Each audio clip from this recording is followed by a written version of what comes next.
जय मसीह की भाई और बहनों, मैं फ्रांसिस आप सभी का त्रिज्ञा परमेश्वर प्रभु यीशु मसीह के नाम से स्वागत करता हूं। आज एक मुख्य सवाल को हम देखेंगे और ये सवाल जो है मेरे हिसाब से बहुत सारे लोगों के मन में होता होगा, क्योंकि जब मैं छोटा था, जब मैं मसीह में आगे बढ़ रहा था, तो ये सवाल मेरे दिमाग में आया था। और ये सवाल का जवाब बहुत सारे लोगों को नहीं पता है, क्योंकि मैंने एक दो दिन पहले बहुत सारे लोगों से ये सवाल पूछा। मैंने कुछ क्रिश्चियन से भी पूछा, जो क्रिश्चियंस नहीं हैं उनसे भी पूछा।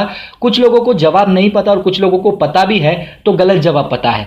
तो सवाल ये है कि भारत में क्रिश्चियनिटी यानी कि ईसाई धर्म, क्रिश्चियन धर्म कौन ले आया, कब आया और कैसे आया।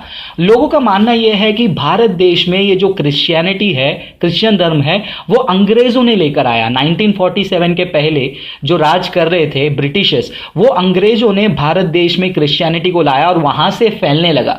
तो हमें जानना जरूरी है, क्या वाकई में अंग्रेजों ने और ब्रिटिशर्स ने भारत देश में क्रिश्चियनिटी को लाया और वहीं से फैलने लगा? तो ये वीडियो में हम उसका जवाब देखेंगे।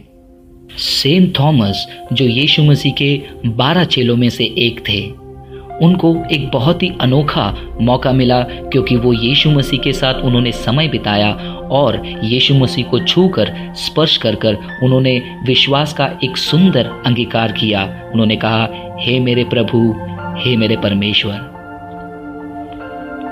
इतिहास के अनुसार यीशु मसीह के पुनरुत्थान के बाद थॉमस यरूशलेम से भारत में साउथ इंडिया में प्रवेश किए। 52 सदी में कोडंगलूर, जो केरला का एक स्थान है, वहां पर उन्होंने अपने कदम को रखा। वहां पर उन्होंने बहुत सारे लोगों को सुसमाचार सुनाया और बपतिस्मा दिया, और वहां पर 7 कलीसियाओं को उन्होंने स्थापित की। कोडंगलूर, पालयूर, परूर, कोक्कमंगलम, निरानम, निलक्कल और क्विलन।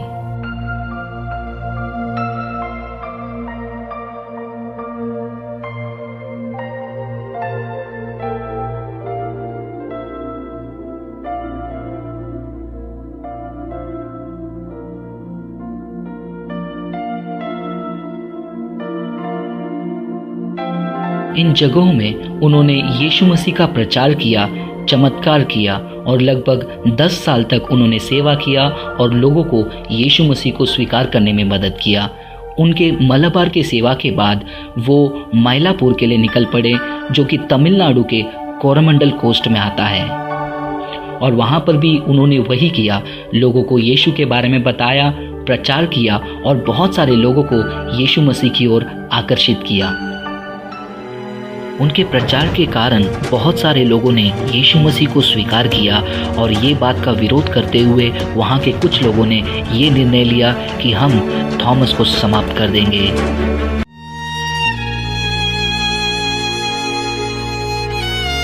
इस कारण उन्होंने अपने आप को एक छोटे से गुफा में छिपाया, जिसे लिटिल माउंट के नाम से जाना जाता था। लेकिन उनके शत्रुओं ने लगातार उनका पीछा किया और बदले के भावना से उन्हें ढूंढते रहे, और आखिरकार 72वीं सदी में एक जगह पर थॉमस को उन्होंने मार डाला, और उस जगह को आज सेंट थॉमस माउंट के नाम से जाना जाता है।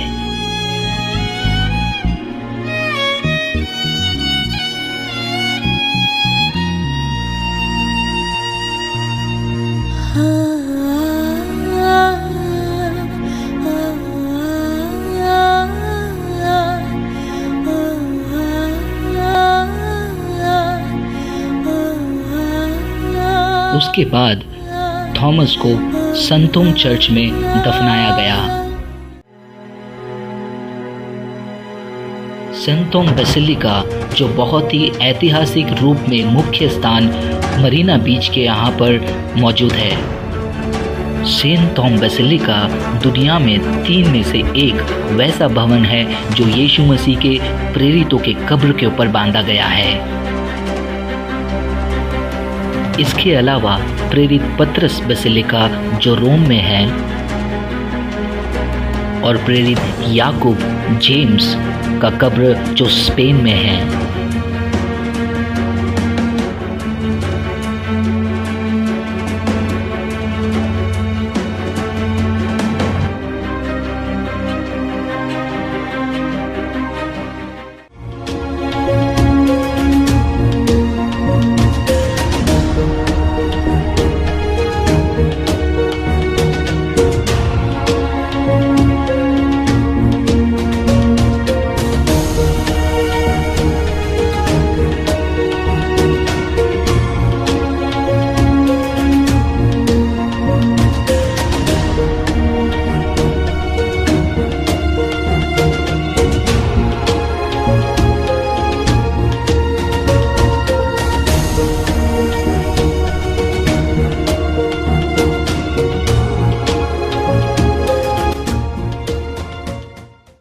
तो दोस्तों आज आप जान गए कि किस प्रकार मसीही धर्म क्रिश्चियनिटी भारत में आया। कोई अंग्रेज़ों ने नहीं लाया, किसी ने ज़बरदस्ती नहीं फैलाया।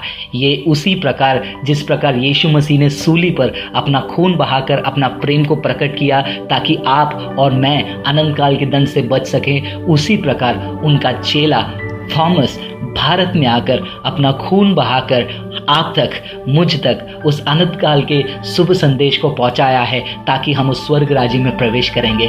यही सुंदरता है दोस्तों ईसाई धर्म का, यही सुंदरता है क्रिश्चियनिटी का। हम ज़बरदस्ती नहीं करते हैं, हम प्रेम के द्वारा, जैसे यीशु ने अपनी जान को दिया, उनके चेलों ने अपनी जान को दिया, हम प्रेम के साथ आपके पास आते हैं और कहते हैं कि आप यीशु मसीह के प्रेम को एक बार चख कर देखिए। यीशु मसीह कहते हैं, यदि कोई मेरे आवाज़ को सुने, मैं उनके हृदय के द्वार पे खड़ा खटखटा रहा हूँ, वो द्वार खोले। हाँ दोस्तों, यीशु मसीह आज आपके हृदय के द्वार पे खड़े होकर खटखटा रहे हैं। आप उनके आवाज़ को इस वीडियो के द्वारा सुन रहे हैं तो द्वार खोलिए, यीशु मसीह को स्वीकार कीजिए और देखिए आपकी ज़िंदगी में कैसा बदलावट यीशु लाएगा और अनंत जीवन का आश्वासन भी मिलेगा।